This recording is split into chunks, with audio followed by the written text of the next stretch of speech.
Councillor Fallot, please. Thank you. Thank you to everybody who spoke this evening, took the time to write letters, send emails. One of the things that has come through for me is there is a lack of trust, unfortunately. And I think we have to bring the conversation about the CSB into this. The majority of council made a decision to borrow the money for the CSB, and it was one of the largest, or the largest borrowing in the history of our town, and I think it was deserving of the community to have their say in it. Now we are looking at selling a piece of publicly held property, which includes some very rare and very special parking, in the sense that we constantly are hearing, whether it's real or imagined at this point really is lesser of an issue. Parking is the forefront of the conversations. We're selling a piece of parking. Councillor Loher-Goody was very kind to bring forth a timeline of when all of this came through. And yes, I most certainly did vote in favor of entertaining the proposal that we are now looking at. But it's one thing to talk about the sale of something, and then it's a completely other thing when you're looking at what is being proposed for it, and the design is actually on the floor. When I look at this building, and in answer to Councillor Wainwright's question, no, I don't think this is something that fits for the town, and I don't think I'm the only voice who says that.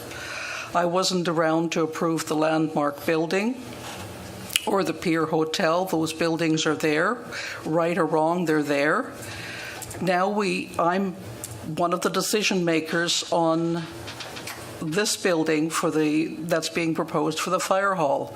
I think the massing is far too large. I don't happen to like the design, but I also think it's a large structure, and I think that, and it looks to be a large structure. I had previously brought up some concerns that I have with the courtyard parking lot because it's being surrounded by tall walls, and I'm looking at the quality of air. So that's a quality of life for the people in our town. And I think this proposal, what is it we heard? Deals, these are deals that we don't normally do. This is a different thing. That was Councillor McLennan said that, and he's right. This is unusual. And based on that alone, even if we don't have to have a public hearing, I think this was an opportunity where we could and should have talked to our community and put our trust in you, that you are willing to listen to the arguments of why this may be a good idea for us, and give us at council the opportunity to hear of why it may not be a good idea. I don't know whether or not the proponent is willing to negotiate on his closing day. I have no idea. I haven't heard anything about that. All I know is that that's the closing date. Perhaps they're willing to do that. Perhaps they're willing to rejig the proposal. I don't know that. But I can't support what we're looking at right now. And I have to vote that way because I'm hearing a lot of voices that agree with me as well. When we do an OCP review or any of the portions of the OCP, we sometimes have between 50 and 100, maybe 200 people that participate in those reviews. And the town listens to those numbers and says the community has spoken. I think this is a large show of community members who are speaking and say, let's just slow down. Yes, it's a huge amount of money.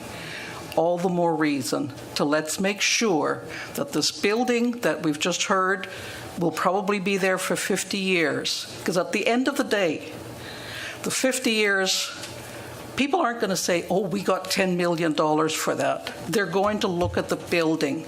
So let's make, this is a unique piece. It's on public land. It was our fire hall site. So let's make sure that that makes it special beyond the fact that this is about $10 million, which may pay off a lot of debt and which may go towards affordable housing. There's other ways of doing it. There's more ways of doing it. I don't think we should just say it's $10 million. Never mind the design. Let's take it. I'm sure it's good. Thank you.